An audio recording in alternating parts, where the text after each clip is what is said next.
சென்னை வடபழனியில் நேற்றிரவு சிறுவன் காரை ஓட்டி விபத்தை ஏற்படுத்திய சம்பவத்தின் சிசிடிவி காட்சி வெளியாகியுள்ளது. அதனை பார்க்கலாம்.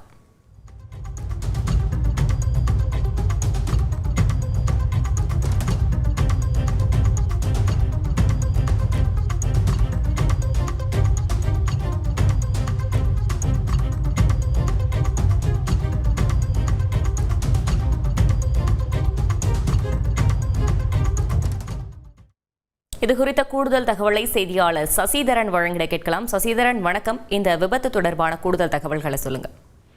சென்னை வடபழனி பகுதியை சேர்ந்த 16 வயது சிறுவர்கள் 2 பேர் கார் சாவியை கொடுத்து அவரது தந்தை காரில் இருக்கக்கூடிய கவர் போடுமாறு கூறியிருக்கிறார். இந்த சிறுவர்கள் உடனடியாக தனது நண்பரை அழைத்துக் கொண்டு இருவரும் காரில் பயணித்திருக்கிறார்கள். அங்கு மெயின் ரோட் பகுதியில் அதிக வேகமாக சென்ற போது கார் கட்டுப்பாட்டை இழந்து சாலையில் இருந்த இருசக்கர வாகனம் ஓட்டி மற்றும் முதியோர் ஒருவர் மீதும் ஆட்டோ ஓட்டுநர் மீதும் மோதியிருக்கிறது. அவர்கள் தூக்கி வீசப்படும் சிசிடிவி காட்சிகள் வெளியாகி பெரும் பரபரப்பை ஏற்படுத்தியிருக்கிறது. உடனடியாக அங்கிருந்து பொதுமக்கள் காவல் கட்டுப்பாட்டு அறைக்கு தகவல் தெரிவித்ததன் பேரில் பாண்டி பஜார் போக்குவரத்து புலனாய்வு போலீசார் விரைந்து சென்று காயமடைந்த இருவரையும் வடபழனியில் உள்ள தனியார் மருத்துவமனையில் அனுமதிக்கப்பட்டு சிகிச்சைக்கு சேர்த்தனர். இதில் தலையில் பலத்த காயம் ஏற்பட்ட முதியவர் தற்போது அரசு ராஜீவ்காந்தி மருத்துவமனைக்கு மாற்றப்பட்டு தீவிர சிகிச்சை பிரிவில் அனுமதிக்கப்பட்டு சிகிச்சை பெற்று வருகிறார்.